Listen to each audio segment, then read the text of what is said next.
Thank you, everyone, for getting up early here in California. Appreciate everyone attending. I want to thank ARM for allowing us to do this panel and for having the fortitude to have an in-person meeting. This is the first in-person meeting I've been to.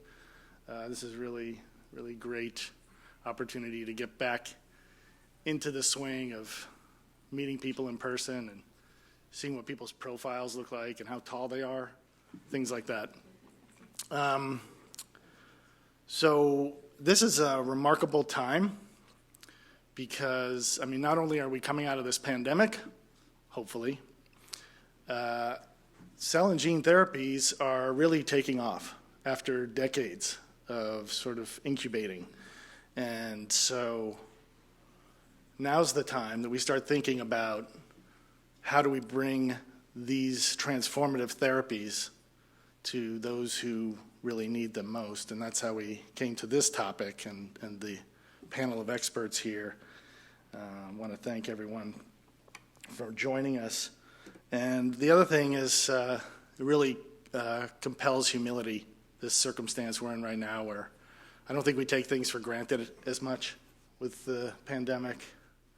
And everything we're doing is important in terms of getting these transformative therapies to those who need them most.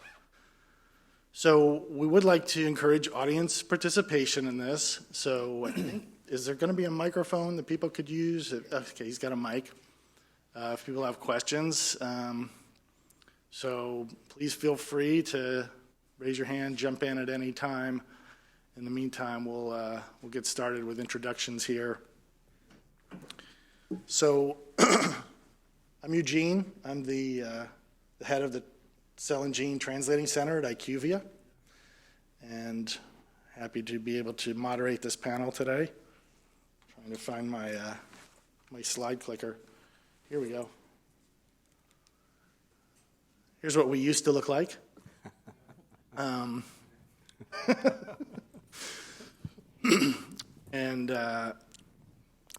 we have Eric Faulkner here. Eric is the Vice President of Global Real World Solutions at Novartis. Mike McCullough, who's Chief Information Officer at Be the Match Biotherapies. Boro Dropulic, Executive Director of Caring Cross, and Jennifer Adair, who's Associate Professor at Fred Hutchinson Cancer Research Center in Seattle. So maybe we want to start with each person, give a brief introduction of themselves and what their perspectives are on accessibility, democratization of cell and gene therapies, and what's your position? Where do you come from on this? Eric, do you want to go first? Sure. First of all, thank you, Eugene, Adrian, IQVIA team for having me today. I really appreciate it, including as a former IQVIan. So when you think about democratization, these therapies are entering a world that wasn't built for them, that didn't anticipate them. Everything turns around. If it's a gene or cell therapy, the single administration, the value capture, the reimbursement processes, all of that has to do with accessibility. And so we'll talk more about it, but accessibility is not just someone receiving a therapy, it's more alignment of the processes that make someone able to receive the therapy. And there are many complicated processes. Regulatory processes have had to be rethought in some ways. Reimbursement processes. I've worked in this space for 25 years across a couple of hundred assets in the space, and I have yet to see one that was built for any of them, a scenario in most markets. And so I think that the challenge here is ensuring that the right processes and pathways are built that take into account the unique nature of these technologies. You have a single administration that runs for a long time, possibly a lifetime, and it changes how we think about value inherently. So that would be my thoughts. Yeah. Mike? All right, good morning, everyone. My name is Mike McCullough, and I serve as the Chief Information Officer of the NMDP and Be the Match. And I also am on the board of the World Marrow Donor Association. We work very closely with the CIBMTR. So Be The Match has been around for 34 years, and in that time we've delivered about 110,000 therapies to patients. We also have a research division in our partnership with CIBMTR, where we currently have about 225 studies that are underway. And we leverage our outcomes database that we've built really over the past 30 years in bone marrow transplantation, really as the facilitator of a lot of that research. We've also leveraged our expertise and infrastructure that we've built over those past 30 years into the cell and gene therapy space through our Be The Match Biotherapies division. And Be The Match Biotherapies manages the full supply chain management all the way from cell source selection through to infusion and cell therapy delivery at the end of that process. We also have a philanthropic arm where we help patients in need, specifically with expenses that they're not able to cover oftentimes, that insurance or the payers aren't reimbursing, so we do that through philanthropy. So I'm fairly new to this industry. I've been in my role for 6.5 years, and before that I spent most of my career in financial services, primarily with GE and Citibank. And my interest really in today's panel, why I'm excited to be here, is the democratization of cell therapy is really at the core of our DNA at Be The Match. It's part of our mission statement, and we focus primarily on racial and ethnic disparities in access to cell therapy. So we've done a lot of work in that space. We're also interested, of course, in expanding access for all, but we have a specific focus on disparity. I think that there's a lot that we've learned. We've certainly not solved it all, but I think that cell and gene therapy can learn from some of the experiences that we've had in democratization. Also, from a technical standpoint, I think that data and analytics could play a big role in increasing access to cell therapy. I think that as I look at our industry, my assessment is we're a little bit behind from a technology maturity standpoint from other industries that I've worked in.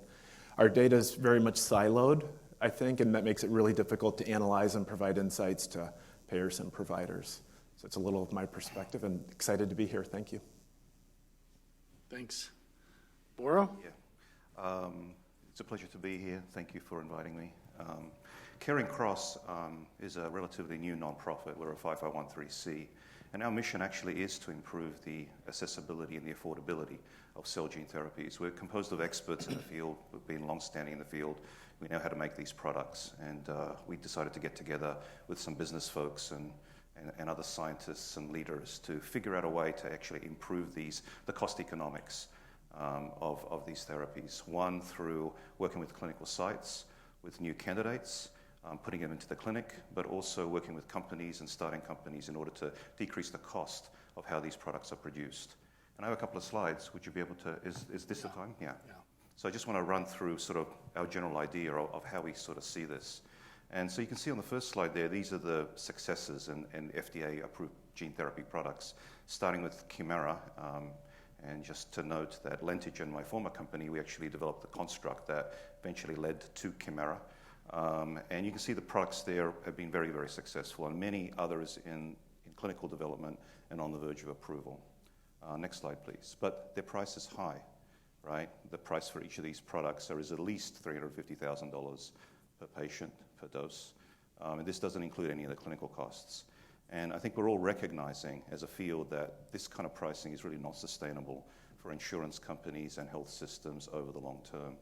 And it's certainly not feasible in low and middle income countries. And it leaves a lot of people on the sidelines, underserved communities. It really is restricting access. So we really have to figure out a way to make this affordable, sustainable, but also profitable for investors that are investing in these technologies. We have to have that balance that you can create these products and get a good return on investment, and at the same time be able to cover not only those that can afford it, but those actually who are more marginalized. And the high pricing is a difficult situation for pharma and biotech because they do have a fiduciary responsibility to maximize shareholder value and satisfy quarter-on-quarter demands. So there's no bad actors here. It's just the way the system is set up, and we sort of have to figure out a way, and that's what Caring Cross is all about, trying to work with partners and to try to figure out this path forward. Next slide, please. So one way to think about this is, taking the existing structure and think about new structures in order to deliver these complicated and complex products. On the left there, you'll see the current model. Chimera is just an example. It's a hub and spoke model where in the blue there, you'll see the hospitals where the apheresis product is taken. Fresh or frozen product is then shipped to a centralized manufacturing facility. If it's frozen, it has to be thawed, right? Then the cells are manufactured using either manual or semi-manual methodologies at the moment. Obviously, automation is playing an increased role. And those products have to then be manufactured and then frozen and then shipped back to the clinical center for infusion back into the patient. And this is very expensive, not only because of the shipping, but also the logistics, custodial assurance, quality insurance that takes place in one of these hubs. It really drives up the costs where you have to have multiple levels of management. But using technology, using closed system automation, and working very hard to reduce the cost on all the components required to produce these products, there is an alternative way. Distributed manufacturing, the term has been used. We also call it place of care manufacturing, where on the right there that the product is either made at the medical center or very close to the medical center. And so this actually allows you to have fresh out and fresh in product, where the product is taken directly from the apheresis, immediately manufactured on site, and then returned to the patient within a very short turnaround period. Even 8 days is possible with current methodologies. And this can be done at a fraction of the cost. And I know I've come from an organization that we've been building over 100 sites around the world doing this kind of place of care manufacturing, and the cost is a fraction of that cost. And I think we can actually do much better. So we're building upon the existing infrastructure of bone marrow transplantation units, right, that are already doing this kind of thing for non-modified cells. And now we're asking the question, okay, can we do it for a modified product, which is different, right? It's a different route. It's not minimally manipulated. It is something that is now gene modified. So you have to have an IND and you have to have a trajectory for proper approval of the product. But with technology, with automation and closed systems, this is very feasible, and we've got very good data, clinical data, to show that the products are of high quality and have very good response rates. On the next slide, I won't show you that data, but I can just show you here on the last slide the sites that we've been working with over the last several years, implementing place of care manufacturing around the world. And if it's an open triangle, they're relatively early, and if it's a closed triangle, it means that they're either validating their processes or in the clinic. And the important point to make here is that these sites want to make product, right? They want to make product locally because they want to participate in the value chain. Right? And also, they want to be centers for innovation. By making these products during clinical trials, they invent new things and become part of that innovation equation as well. So you're really distributing health equity and innovation throughout the world using this model. And I'll stop there. Okay, great. Thanks, Boro. Jen, you want to share? Sure. So I'm, sitting here from the home base of Seattle as an academician, but I also founded a company and have done a lot of work inventing new technologies to make gene therapy simpler and easier, specifically in the blood cell space. And it was for me, actually, when I was asked to translate a clinical trial for HIV-related lymphoma, that the distribution gap really hit home. This is not 100,000, 200,000. This is over 30 million people around the planet, almost 40 million this year. And the vast majority of them do not live in the United States or Europe. Sickle cell disease is another often talked about distribution gap here. We're talking about 25 million people, more than 2/3 live in Africa, specifically the sub-Saharan region of the continent.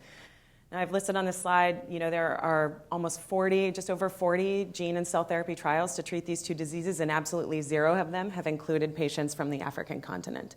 So when I think about access, I think about, next slide, this question. If we are developing, testing, and validating gene therapies in patients who do not represent the global standard case, are we setting ourselves up to fail? It's not about make a therapy here and then just make it work there. The beauty of gene and cell therapy is that it goes after the underlying biology of disease rather than treating symptoms. But that biology differs between individuals and continents. And if we are not including disparate places in the development of these therapeutics, we are potentially creating something that is not going to be useful later on. And so I come from a position of optimism, next slide, where I think that if we can solve the problems to bring gene and cell therapy to continents like Africa and other resource-limited parts of the world, we're actually going to be making the transformative advances that are going to improve access of these therapies to everyone, everywhere. Next slide.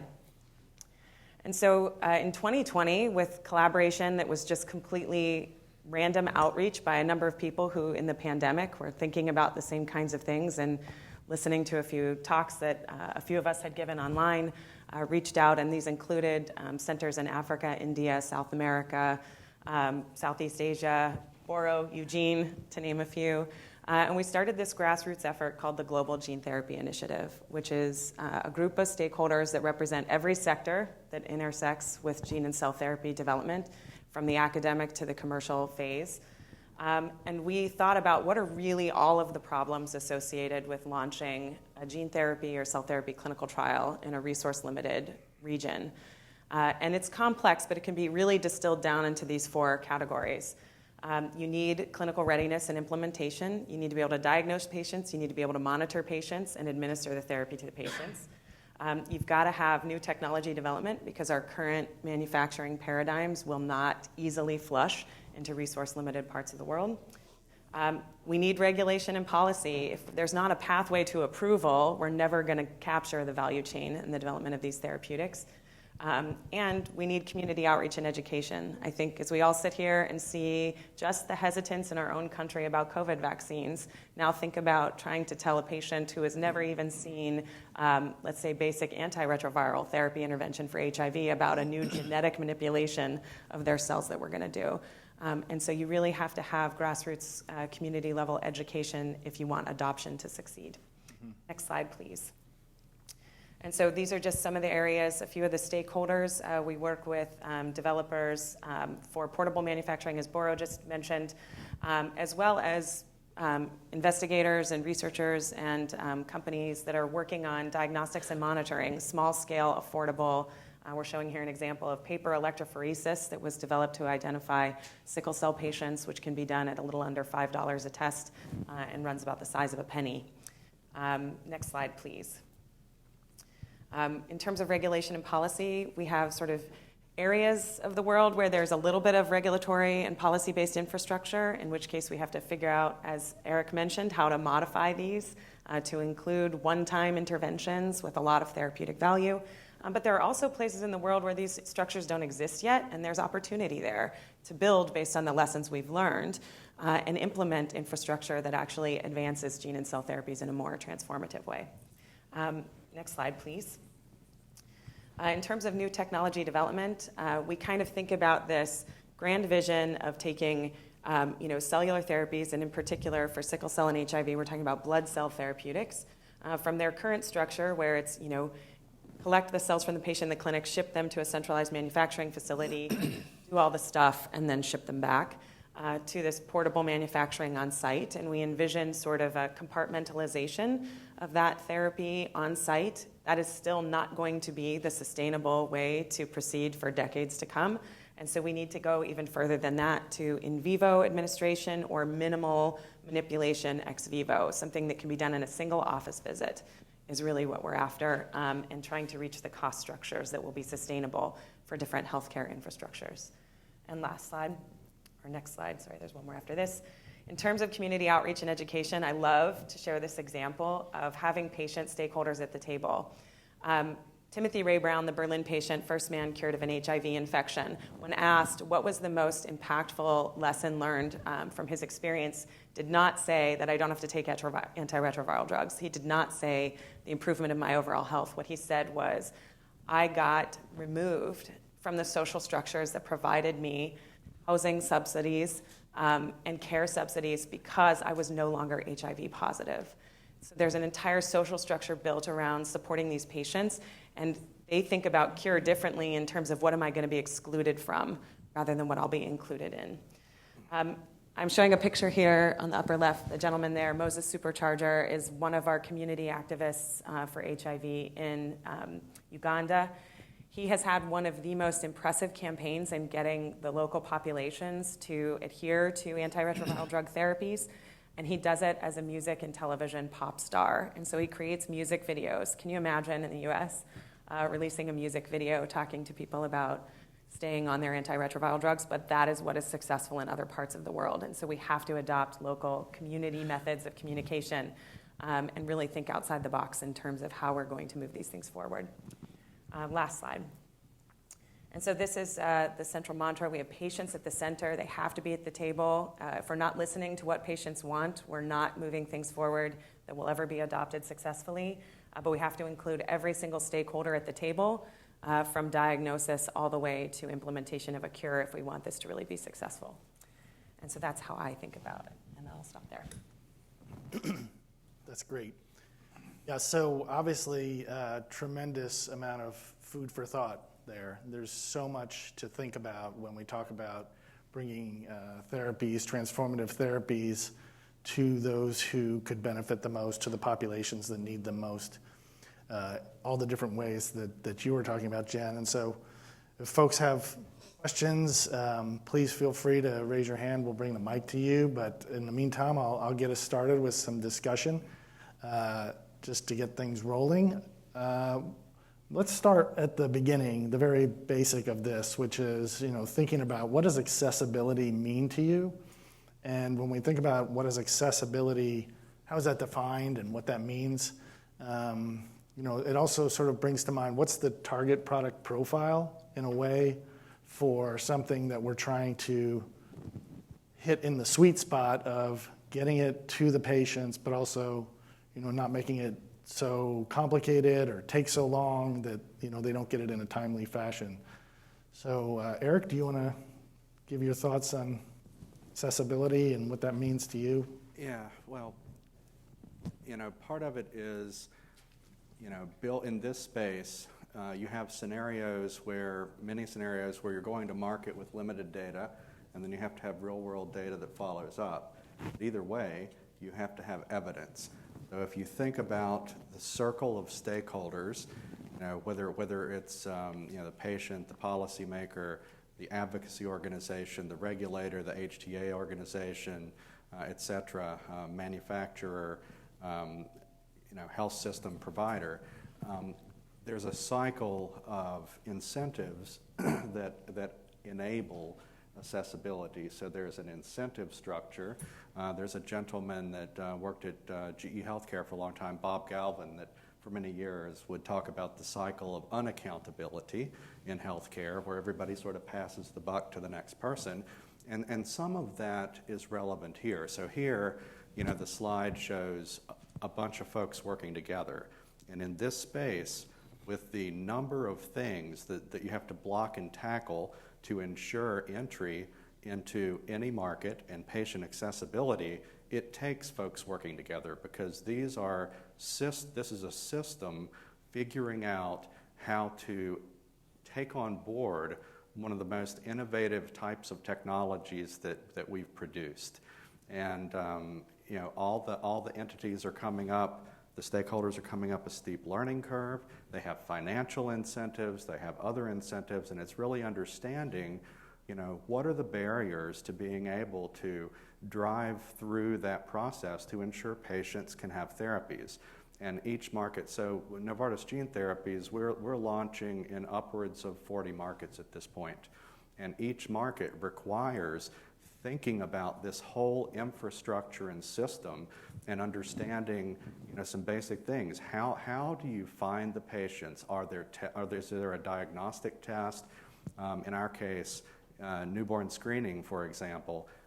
Is a newborn screening program going to include the marker in any of these markets that we're going into, all the way through to navigating reimbursement systems in each of these geographies that were never built with these kinds of therapies in mind? Because there are some markets that we're working with that will be first time in the world that these markets will have experienced what gene therapy is about from a fundamental standpoint of being able to think through the implications of a single administration therapy, because it changes the whole paradigm, including health system impacts and other things. And so you can't go gently into that good night. You have to plan and understand where your data is going to come from, how to collect it, how to work hand in hand. I mean, working with the regulator, working with the HTA organizations, they're all learning.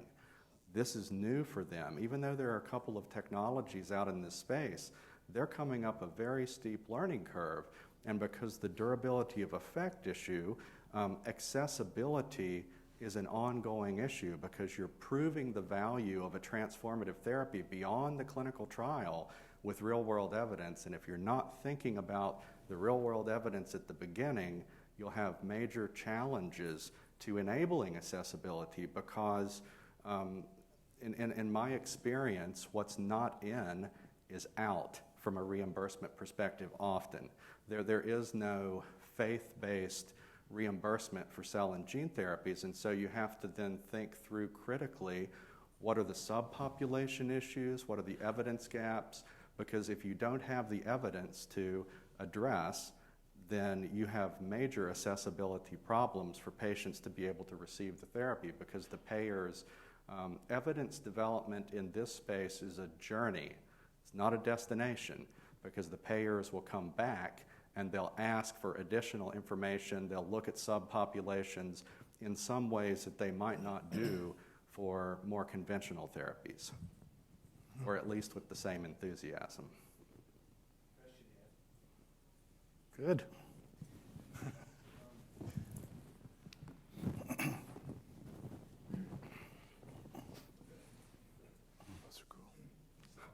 It's in the box. No, but I just like it's like anyway. Please. The thing that I'm struggling with is well, first off, thank you. I loved the variety of feedback and thoughts, and I think that the great news is there's a number of different things being worked on, which is really that is very optimistic. What I hear that's sort of different is sometimes we're talking about clinical trials as the way of access.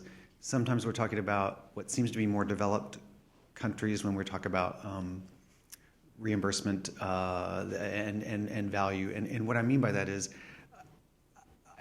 would I really be in an Africa continent situation looking at real-world evidence, or is it really going to be about just price? I mean, am I really going to have a value discussion in lower and middle-income countries, or am I going to have a price discussion? And that's sort of what I wanted to think through with you. Or is it not even about price? Is it just about access because it's about trials? Or maybe it's all of that. I think that's a great question. I think it speaks to, when I said, what's the target product profile? Obviously, that could be very different for different types of therapies, different jurisdictions, as you said, or continents or so forth. So we're trying to think globally here in general because, especially in the case of sickle cell, it's just so obvious. But does anybody want to speak to this? Eric? Yeah, I'll take a quick first crack at it. So there are a couple of issues. One is cost of goods.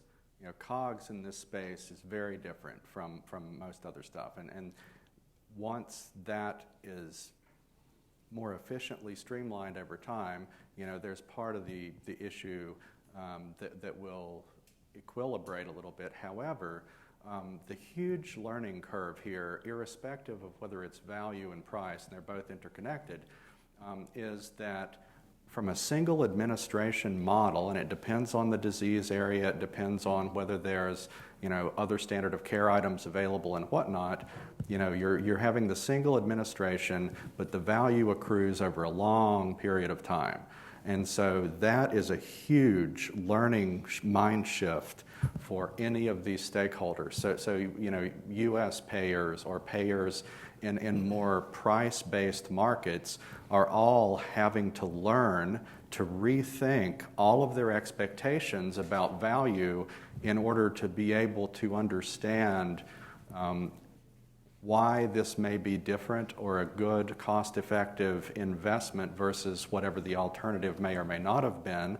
And then where there is no therapy, even in areas where you may have lower cost standard of care like glycogen storage disease 1A, where patients have to consume a substantial amount of cornstarch every day. Cornstarch is relatively inexpensive, but having worked directly with those patients in the past, it's not a very fun way to live your life every day, but if you want to stay alive, that's it. But then a therapy comes, and you have to rethink the quality of life. What's the patient's life? To the point earlier, it's what you're denied ability as a patient to do to engage your life as well. So I think but the learning curve of value and time and what it means in this space is one of the big obstacles. Boro, do you want to speak? What your thoughts are on accessibility and target product profile?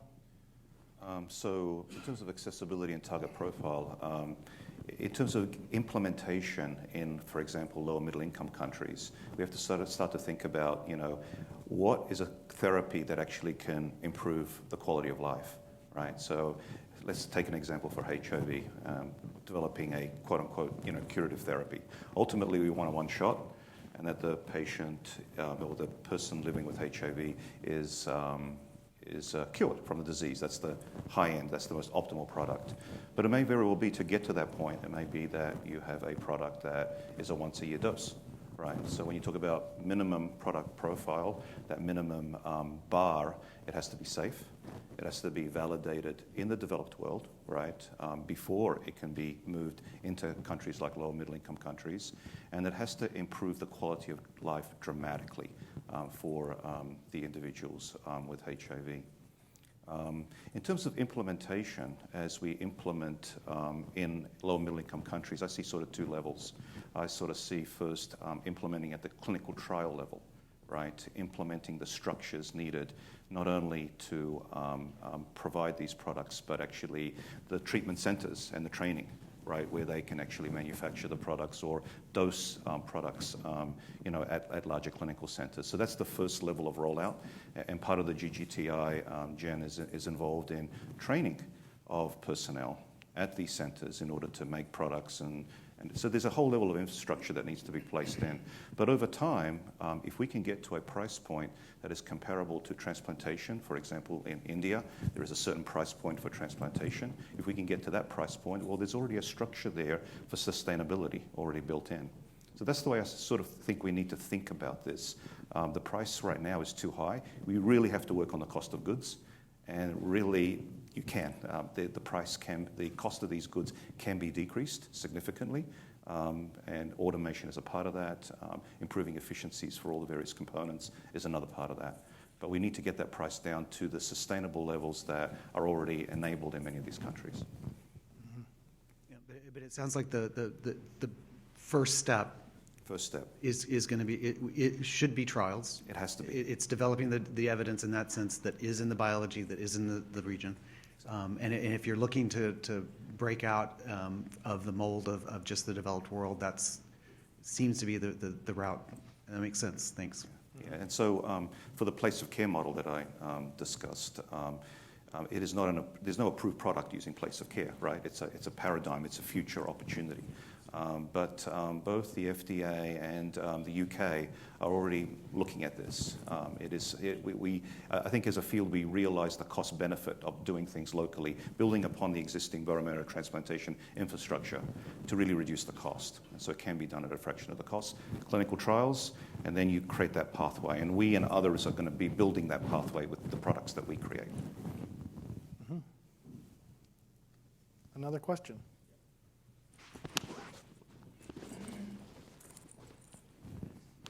So maybe a comment and if a question to Jennifer, if I can. On the comment side, as the question, I think the key when it comes to low middle income country, and for intro, my name is Qasim Akras, and I am the Gene Economic Translational Access for Novartis Gene Therapies. Previous life, I spent 7 years in the international region in Dubai as the head of market access and pricing for pharma division for Novartis. And part of my responsibility was looking after Africa and the low and middle income countries. The key thing to your question, the gentleman, is actually about the funding. Where is the funding going to come from? So it's about the value, but there it's about affordability.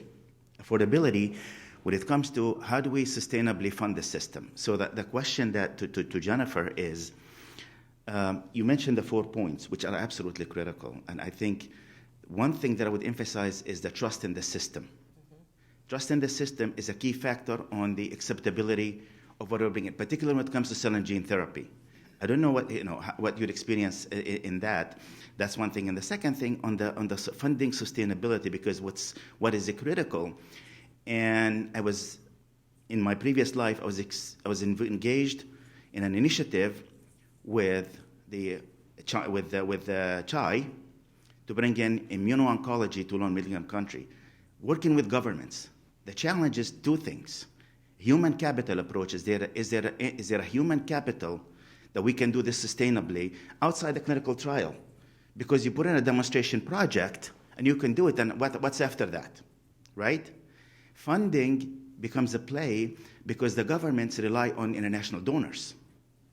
So the industry can do a part, but then the other system has to be there for this to be successful. The last thing we want to do is give hope to population and pull it out. Okay? So I'm interested in your feedback on trust and sustainability of the funding. Yeah. So I think, we think about this all the time.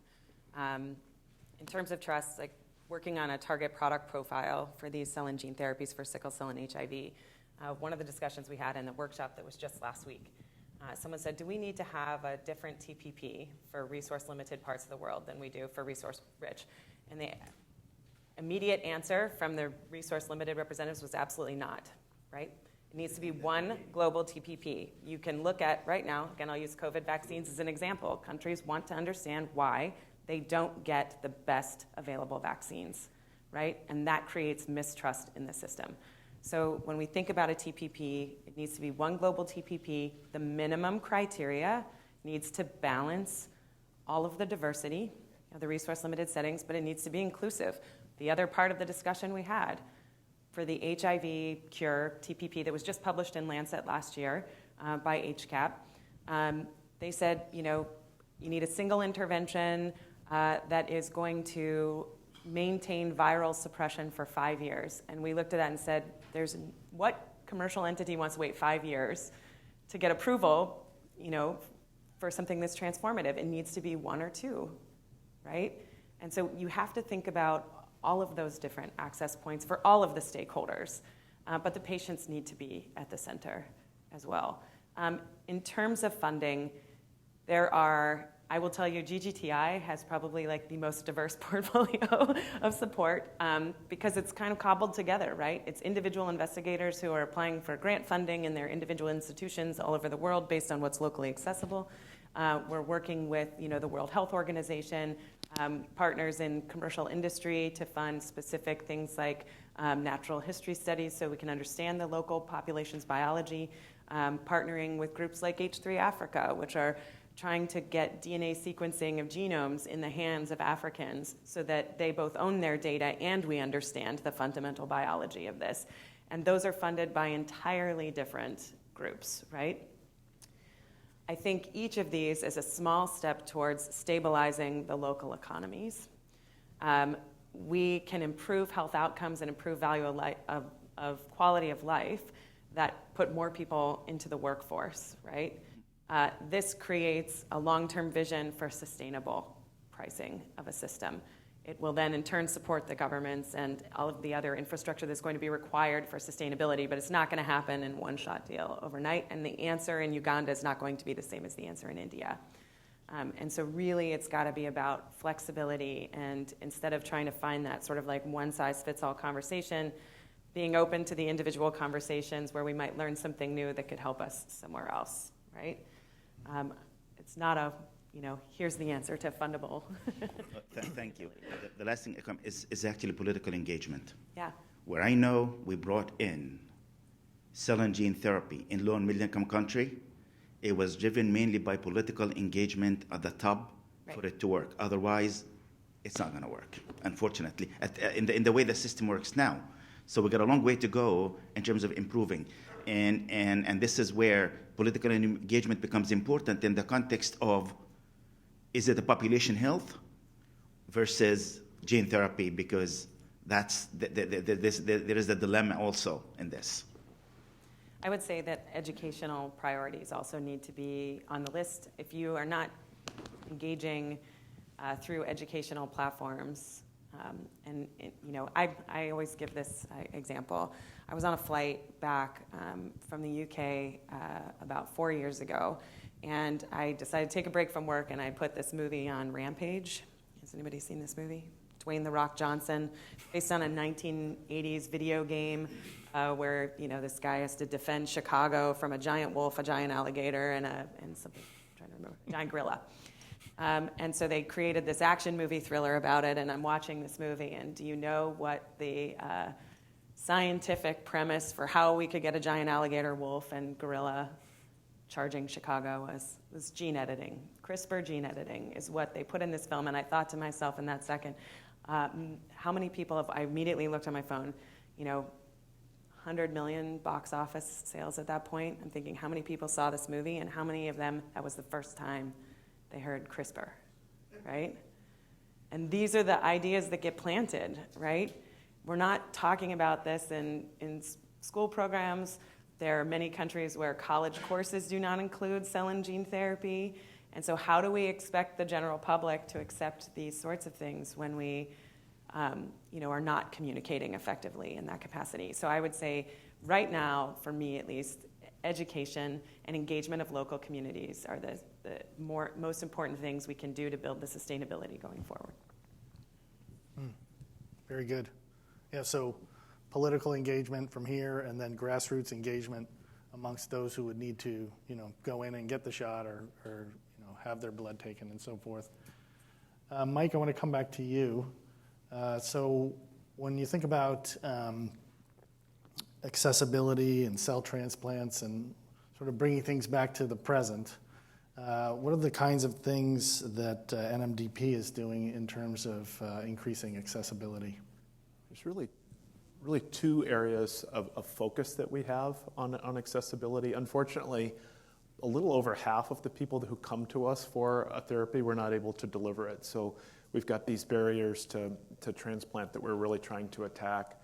There's really two ways that we're going about it. The first one is by recruiting more donors. So the HLA of our population continues to become more and more diverse and unique, making it harder and harder to match patients with donors. And so we are heavily focused on recruitment of new donors, specifically in specific focus on underserved populations. So that's one of the ways that we're working. We're also working on research. We have a specific study now called the Access study that we've sponsored, and it's looking at ways that we could provide the similar or same outcomes to people with partially matched HLA or to donors with partially matched HLA of the patient as we do with fully matched. And if that trial were able to, or if that study were to come to fruition, that would enable us to serve thousands of additional patients, because it's very common that a patient will come to us and we will have a partially matched donor for them, but not a fully matched one. So studies like that one, if they pan out and initial data looks promising, could really help us to serve more patients. I want to go a little bit more into the education piece that you were just talking about. If each of you or any of you would like to provide thoughts on how your organization or in your space you're able to facilitate education in this area, please, Eric, what do you think? Well, I mean, obviously, we're working closely with patient advocate groups to address some of the, basic educational issues about what is a gene therapy, what does it mean at the patient level, what does it mean for the disease. But education beyond that is really working closely with communicating closely with regulators, with the HTA organizations that are all coming up a steep learning curve. Beyond education, from a manufacturing standpoint, part of it is forget about half of what you think you know, because you're going to have to be very creative on all dimensions, education, how you build your commercial model, how you build your evidence development model, and it all sort of flows together because you can't take anything for granted here. You have to be literally on top of all of these dimensions and be creative. One of the reasons, or one of the things that I think was positive, from the Novartis gene therapy experience is the organization enabling the kind of creativity, because the problems that you're solving in a launch in all stakeholders, it requires educating about issues, about value propositions, understanding expectations, having conversations, is rethinking some of the things we thought we knew, and having that ability to both educate but also be creative and break the mold a little bit, try things that haven't been tried. Some of what's involved in getting a gene therapy out into, going towards, many, many markets is that creativity and dialogue, ongoing education. And part of it is thinking about what elements of the process or the system can we reimagine a little bit to make it work for all stakeholders. And everybody is educating each other about some of the pressure points and some of the incentives as we go. Mm-hmm. One area where we've focused to be the match on education is with referring oncologists. So we find that a lot of patient journeys kind of stop at that local level and aren't always referred for therapies that could benefit them. And so we've put a lot of investment into educating referring oncologists, providing free services to them, typing their patients, just so that they can see a little bit more of what options might be available for that patient. Of course, the decision is still with them, but we're spending time making sure they're aware of updates and changes in our therapies. We've spent time working and presenting to the target community of the candidates that we are developing, but also through our Caring Cross portal, we are starting to have a series of educational events on CAR T cells, how to manufacture stuff. So these are the ways that we're approaching education through our portal, but also directly with the target communities in which we're directly interested in working with. And I'll let Jen speak to GGTI, which...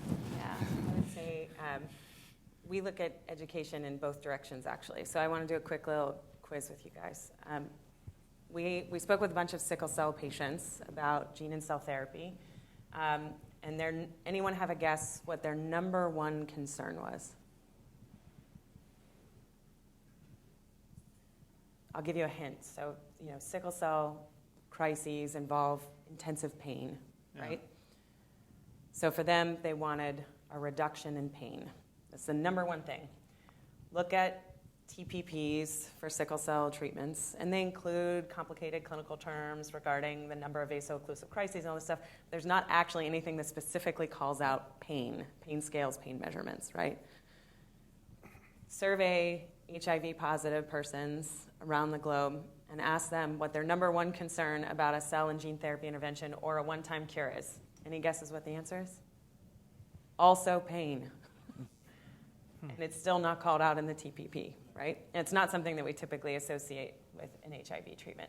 So there's opportunities for us to be educating about the underlying biology. There's a lot of opportunity for us to be listening to what matters to these patients and local communities.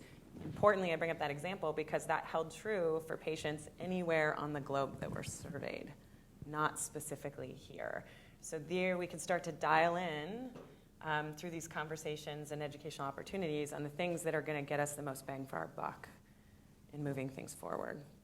And so I think education in both regards, this is why we have patients at the center of the GGTI initiative. Mm-hmm. Sure. This is interesting. I mean, and obviously, for someone who works in pipeline products, for me, I spend a lot of time looking at TPPs and talking with our new product planning. But on this point here, I mean, part of it is regulatory driven. Because at the end of the day, primary endpoint has to be a clinical measure that is accepted by right now, not to minimize the patient experience, because for patient-centric organization, it is critical. But the success of a sickle cell disease is going to be still the clinical measure. So then it's a question of, do we go in with a co-primary endpoint, a patient-reported measure, and a clinical measure, or you put this as a secondary endpoint, and is it going to be a major driver for regulatory approval? It's wide open. Have the discussion, right? I don't know what the answer is. No one does, because we haven't pushed it so far, right? And we do need something, right? There's more cell and gene therapy ideas circulating, and we need to be able to parse those into the ones that are going to make transformative advances in patient health, right? We shouldn't be accepting something that's not meeting those criteria. But the conversation's open. And this is why patient advocacy now is playing a key role in some of the rare diseases. Right. So his comment was, this is why patient advocacy, especially in the rare diseases, is becoming key. Yep. Thank you. Just want to elaborate a little bit more into this because it's super interesting. And we've been talking that quality of life is kind of a ultimate endpoint of this therapy. But we know that quality of life is intrinsically different across geographies. How to normalize quality of life? If you compare, for example, a patient living in San Diego or another one in Uganda, how do you normalize that? And how you set up really endpoints that can be achieved with any therapy, now cell and gene therapy, with any therapy, in terms of a normalized quality of life? I think we should never try to use the words normalize and quality of life in the same sentence, right? It's not, right? Every human experience is unique, and it ought to be, developed that way, supported that way, celebrated that way. Look at the disparity in sickle cell disease. Most patients born with sickle cell disease in the United States can get enough care to survive to adulthood, but in sub-Saharan Africa, most die before the age of 5. Right? Completely different quality of life aspects there. Burden is, for a short period of time on the child who is not going to survive. It's really on the family, especially on the mothers who are giving birth to these children and losing them. And so we have to think about, something that as simple as, that's why I brought up the diagnostic image, the hemoglobin and the paper electrophoresis, because a simple, affordable test there goes a long way in diagnosing patients early enough that we can start to intervene and extend life. That improves length, maybe not so much quality, other things we need to get on board. And then we have to think about talking to those patients. Having a conversation with a 4-year-old who's not going to see their next birthday in Africa is different than having a conversation with an adult here who's going through 3 or 4 vaso-occlusive crises every year. Ask a person living with HIV who doesn't have access to antiviral therapy how life is going versus someone who's stably virally suppressed in Seattle, Washington, right? But there are unifying themes, so you have to dial in on those first. Pain, right? It was a unifying theme. Yeah. That's something we can start to really hone in on to build the traction that we need that gets us to a place where we can then start diversifying what quality of life means for individuals in different geographic regions. I think one measure that can be used in that is really the resuming a normal life, or what was normal for that person before they experienced the disease. And that would help to normalize it. Again, not to use that word, but that can help, But I think it's also about, for stakeholders beyond the patient, I think it's also about perception and expectations. Because if you look across many different rare diseases, there's a wide range of health effects, and really trying to ensure that the regulator and the payer understand, what the gain is and what it means to the patient is a huge educational both barrier and opportunity, but then how you integrate that to the point into highly regulated systems and other stuff that have their own check boxes of rules and requirements is still the work we have to do to move towards real patient centricity, or putting the patient at the center. There's still plenty of additional work to do to rethink. We had last year a discussion through Global Genes where we had a health plan national medical director and several rare disease folks from both manufacturer and provider side, and there were issues around that were discussed in that session around just access to basic care for some rare disease patients, a bed, a wheelchair, a lift, things that you would think intuitively should be inalienable rights for patients that need it, but it slips through the cracks. And the reality is, from the payer standpoint, the payer wasn't trying to intentionally deny these things. It's just that the system was never built with the unique needs of rare disease patients in mind. And so things fall through the cracks. And so that whole re-education around if it's pain, how do we take the patient perspective and integrate it in is still plenty of work to do there. Yeah, so go ahead. Oh, there's a question, I think. Oh, very good. Hi, thanks. Excellent panel. Hi, Eric. Hey. See you. Just an observation, and that'll lead to a question. We're talking about low and middle income countries, but just reflecting on the experience with thalassemia. I know we talked a lot about, but a lot of similarities, I'd argue, on thalassemia. And I recall a previous life, a long time ago, I was at Bluebird Bio and engaging with stakeholders around the world. And a really interesting observation how in Thailand has, thalassemia is a huge problem in Thailand. And I was so pleasantly surprised with their sophistication with which they viewed thalassemia. They had prioritized it as one of their national health priorities. They were doing transplants, but it was only for a limited population. But they had done some of the best pharmacoeconomic analysis, frankly, I've ever seen for a national, for a country, and figured out that at a certain price point, treating and curing people of thalassemia with a transplant, even though it wasn't covered widely, was more effective than a lifelong iron chelation blood transfusion. Better outcomes, they did all the quality measurements. And I was like amazed. And they were approaching Bluebird with like, if you guys can offer an autologous transplant at this price point and do them here locally, we can cure our entire population. And if you do the math, it was actually an outstanding business opportunity. And actually they were early participants in Bluebird studies. Most companies wouldn't think of enrolling patients from Thailand in a phase 1/2, but they did. But then I was also struck by the experience in Italy, where they also have a huge thalassemia population, and talking to the transplant centers there, and they have like 20 or something different sort of little mini states. And you go into a transplant center and Italy is not low and middle income, but I could tell that one transplant center, I think it was in Milan, and they're like, this is, transplant as a center of excellence. We can make a lot of money on transplants. We see this as a great business opportunity, not only to help patients, but as we increase the volume of autologous transplants, we'll make more money. But another transplant center within Italy was like, this is a loss leader for us. Every new transplant we do, autologous loses money over here.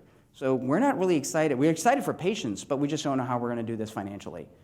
And just the experience of those two different centers in Italy and now this one in Thailand, it seems like understanding the local healthcare system and what is sustainable is key. Like, we've got to do the education. But I could predict today, or I could have predicted 5 years ago, that center is going to adopt, ex vivo therapy for sickle, and that one will not, because the economics aren't going to work. So I'm just curious from the combined experience in the panel. We're focused on transplant here, but there may be reasons that the insights are transferable to other parts of the world. Like, how do companies and how can we partner with and understand the local healthcare system? No one company can change it, and yet the success of all these therapies depends on this being sustainable at the local level. You got to think globally, but you got to act locally. So I'm just interested in the panel's insights on that, given these vignettes that I just presented from two very different countries. No, please go. I was going to say, our experience in Africa has been very similar. And the centers that we're working with, it's on the Joint Clinical Research Center in Kampala, is self-nominated, and very similarly, right? Like, we have the patients, we have the interests. We don't yet have any government policy or infrastructure around this. And then in the Christian Medical College in Vellore, India, which Boro has worked with extensively, they have a regulatory infrastructure, they have the government support, but there is sort of this, again, population of patients with thalassemia. They also have these pockets of patients living with HIV. And there are certain centers that have prioritized this over other centers in the country. And so you start with the ones that have interest, right? The ones that can see the value, and you start exploring the opportunities. And we've got a place where we've got infrastructure. We need to understand the payer system, and we need to think about how it's going to need to evolve to implement this therapy. That would be in India. In Uganda, there isn't one. So we need to take those lessons learned and start to build it up. And how do we go about that process? The World Health Organization is releasing a white paper on recommended infrastructure, and we were able to work with the Ministry of Health. So part of our GGTI initiative includes the Ministry of Health in Uganda. They just had a presidential election and kept the same president, but pretty much overturned the parliament. So the government intersection is very unique right in this period of time, and we've got a 5-year stretch where we can try to make as much progress as possible before that may all change again. And we think about how we implement them, working with the World Health Organization as a case study for implementation of infrastructure and exploring new options. We have to try things. There isn't one fits-all solution, and there's millions of ideas. Only a handful of those are going to be sustainably successful over time. But we need to try some of them in different places to be able to do that. And so it depends on the local, like in Thailand, your experience, right? They had the initiative to go out there and say, yeah, we want to look at quality of life. We want to look at value. Here's the price point that we would need to beat. You're not going to find that everywhere else. And you're going to find clinical centers that want to make more of a buck versus, the patients matter, but they want that. And you have to really think about what aligns with, getting regulatory approval or the market that you're trying to capture in that regard. And, I think that just looking at the experience of going into a wide variety of standard, conventional, established markets and lower middle income markets in this space, it will be really interesting in some of the lower middle income markets to understand. They may have fewer preconceived notions or barriers and have more elasticity in terms of how do you solve the accessibility issue for these therapies. So, there's an intersection between leveraging registry data to collect information, to maintaining your risk-sharing agreements, to establishing, a pricing and payment system. So from a payment issue, one of the challenges here is that people often, stakeholders often have sticker shock about the price of the therapies and say this is unsustainable. But then when you do the math and you look at a payback model that may have several payments, it's a predictability issue. So it's a cash flow issue. There's no system in the world that can handle the cash flow hit of some of the therapies in the space. But if you have the right payback, so it's deconstructing. And then there's how do you get the therapy there? If it has special handling, some of the markets aren't even prepared to have that chain of custody for how you even get the product there without a lot of thinking. How do you diagnose the patients? And so, engaging with some of the governments, we've had the opportunity to really have that dialogue to solve these different parts of the elephant, and each market's different. They have different expectations, they have different process issues. Some, it may be, we already have this sort of supply chain to get this there, and others are like, how are we going to do this? And I think it's just really understanding and having that open dialogue about where you go to solve for all these different problems. And it really does for us come down to your point of really understanding at the local level what the needs are, how prepared, how flexible, folks will be about rethinking, how conventional drug model works for what makes sense in this space. A good way of getting that insight is actually to run the clinical trials. So when you actually go in there, you start running clinical trials. You have to do it anyway for approval of a local product. You get very good insights of what's going on, both at the hospital level, which is different than the local level, and the government level, regulatory, right? So you start to unveil that onion, peel the onion, sorry, not unveil the onion. But you start to really understand those local considerations, which sets you then up for that next stage of trying to develop a product all the way and serving that population. I agree 100%. I think one of the insights is we have thousands of companies now working on gene and cell therapy. How many of them have the wherewithal, the resources, the foresight to be engaging at that local level or even doing their studies in a diversity of countries. Most of them will focus on major centers of excellence like the Fred Hutch and others in the US and Europe, and will never venture that far out. By the time they show up for commercialization, they will either be doomed or they will have to partner with the Novartises of the world who have that local insight. Yeah. And yet it takes very little to plant a person in a region of the world to start to explore the local infrastructure. But most companies won't prioritize that. It's something that we as an industry need to do better at. It's key. Yep. Mm-hmm. Yeah, since we're talking about clinical trials, I just want to bring a point that Jennifer made at the beginning, that clinical trials were not being done in the countries locally. And I can speak for this company I work for, CRO, that for sickle cell disease, it's sub-Saharan Africa is the place where we recruit most patients, and all of the trials, and every one of them includes. And the reason we do that is twofold: is number one, this is where the patients are, and number two is because we achieve much higher recruitment rates. If my recollection is correct, you're looking about 0.2 patients per site per month in the US. It was 2.6 patients per site per month in South Africa. And the reason we do this, it didn't happen overnight. Over many years, we've built relationships with the townships, with tribal elders, which is what you need to convince to do that. So we have an infrastructure, at least for sickle cell disease, and as well as for HIV in places like Uganda and Kenya, for instance. But that has been doing well, and it has served us well because that gives us a bit of a competitive advantage, having built those relationships. But they take years to do. It's not overnight. We'd love to have you and that insight in GGTI. I think one of the issues for democratization from an evidence standpoint is that the clinical trial in cell and gene therapy is the absolute tip of the iceberg. It's basic table stakes. And when Novartis launched Zolgensma, it was with a very small sample of patients from the initial clinical trial. And there's a tremendous need to know and hunger for data for additional evidence from all the stakeholders.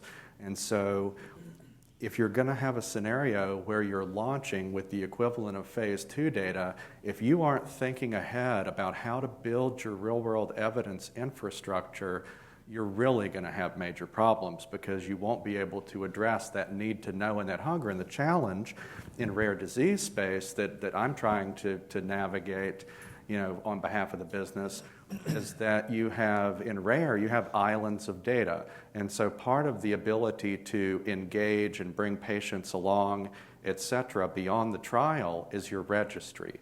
It's a tool and or access to the data from other registries, which is a collaborative partnership, whether it's a patient advocate maintained registry or whether it's an academic registry. And you have to be working with those partnerships. Once you get to the evidence question level and you start to drill down, the numbers fall away really quickly, even if you have a fairly large registry. And there are issues around federated data models, other things, how you have the evidence to address the needs. So in the upwards of 40 markets that we're launching in, about 70%, depending on how you look at it, have requirement for long-term follow-up. You have to be able to address that need. You have to think about a network of partnerships with your long-term follow-up in this space, but it's all good for the patients too. It's good for the government. Governments as a way to collect local data.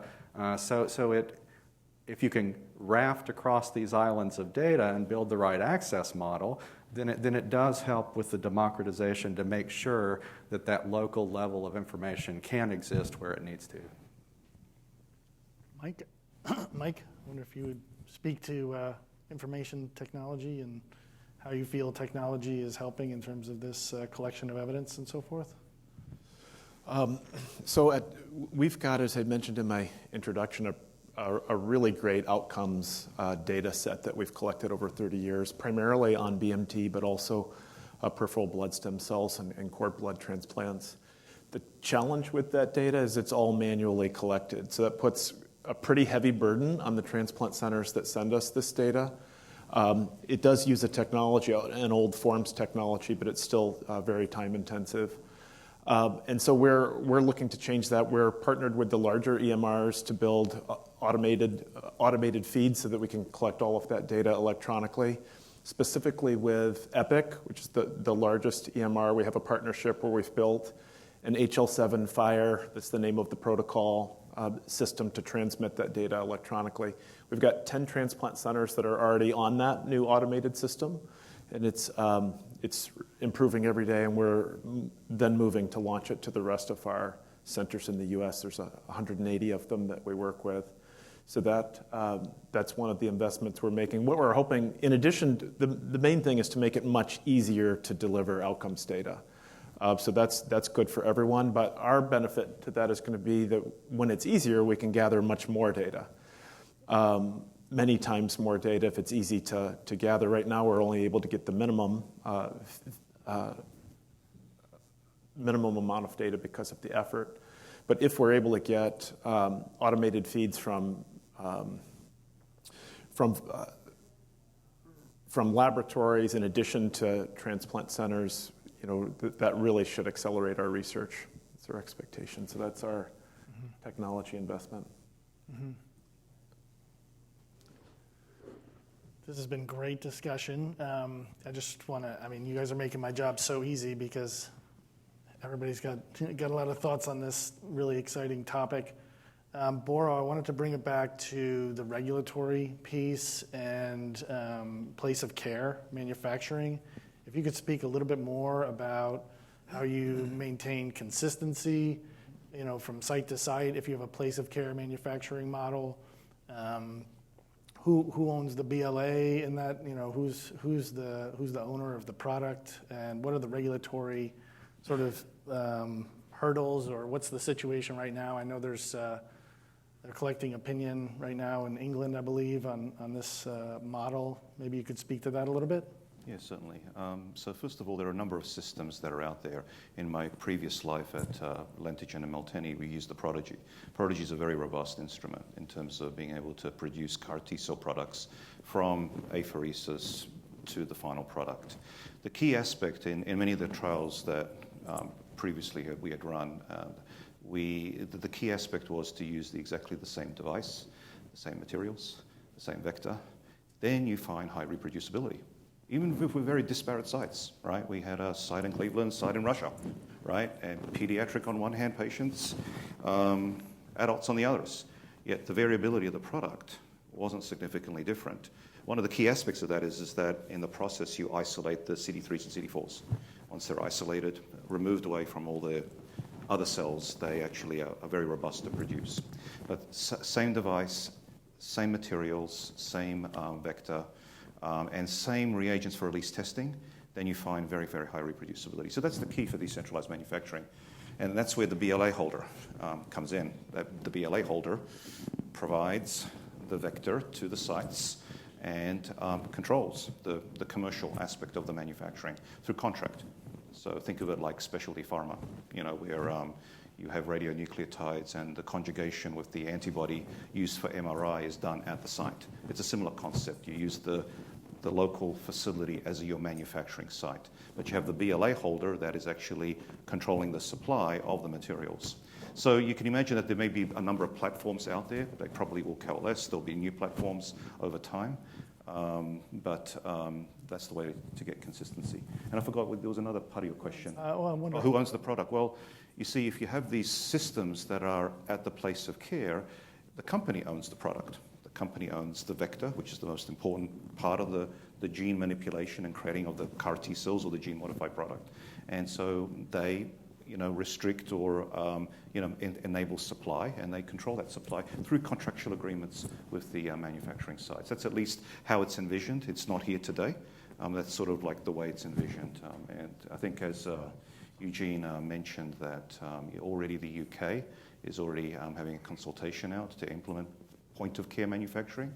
And also both the Commissioner and the Peter Marks, head of CBER, at a recent meeting also discussed about the need for decentralized regulatory approval pathways. So it's coming. So it's going to be a new regulatory paradigm. I would say just building off, like it's still an IND, it's building off, but it's just the logistical aspects will have to be controlled in that regard. Mm-hmm. Yeah. It's about standardization from the protocol and the materials, essentially, and the quality control. Yep. Diego. How You get the boxes behind you. Thank you. How would the allogeneic model would fit into this model? In the sense that in the allogeneic model, off the shelf is just numbers and expansions and huge volumes. No, the allogeneic model is more of your conventional model. You'll make the product centrally and you distribute the cells. I'm specifically talking about the autologous model, which, as we know, are the most effective today therapies that are out there. So if the autologous therapies remain to be the most effective, we have to find these systems. But obviously there's a number of different technologies that people are working on. Allogeneic, as Jennifer mentioned, direct in vivo, injection of vector. There are multiple ways. But if autologous proves to be very durable, then we have to think about ways of reducing costs through such a paradigm. Oh, it's a subsequent question because I don't know if you agree, but autologous models, of course, is more pricey than allogeneic. So how to incorporate this model to try to reduce the price to get more access? Yeah, you can reduce the price by allowing the manufacturing facilities at hospital to make the product at a more of a margin rather than having it centralized. The cost of materials doesn't have to be all that high.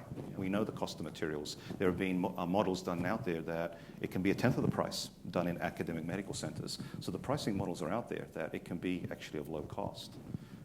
So we just have to adopt and think about that. And we're still at a high price point relative to vector manufacturing, right? Relative to all these materials, we can do a lot better in terms of those price of all those components. I want to just sort of wrap up here.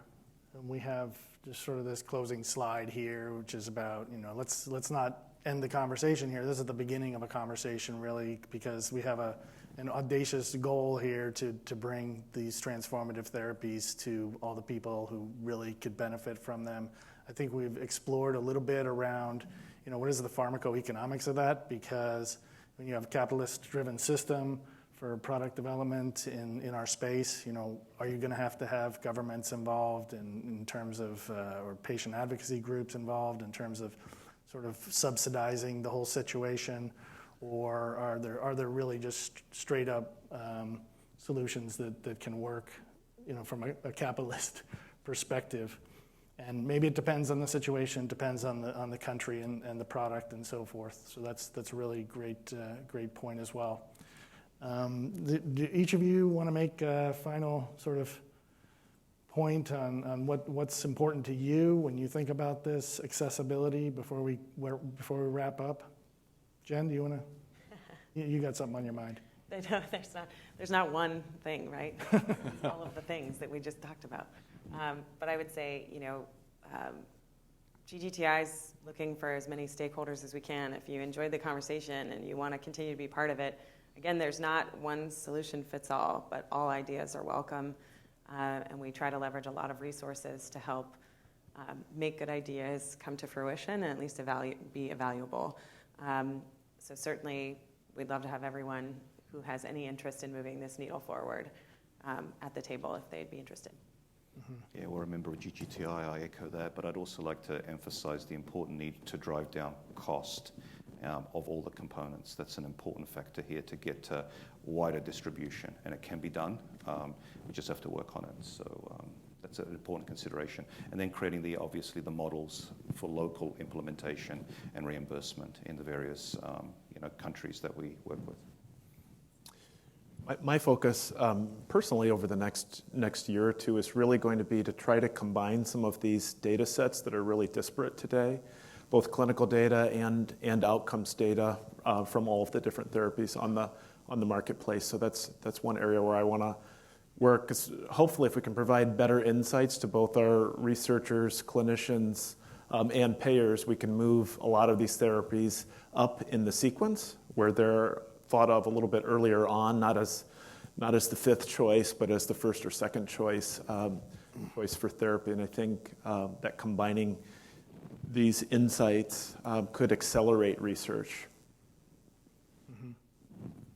I think part of it is looking at the various dimensions of where the process is either uncertain or not yet built to, and then also thinking about what are the incentives for changing. So when you have conversations with payers, for example.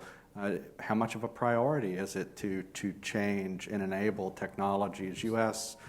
commercial payers would communicate that while they see the benefit in the space, they don't have the bandwidth and they don't have the incentive within their own models to create something new. Creating something new in some markets for a payer is taking a risk. Maybe for a provider is taking a risk. So it's really, democratization is also folks working together to understand, like in Boro's example, to try to really crack a decentralized model. What are there regulatory, are there legal barriers?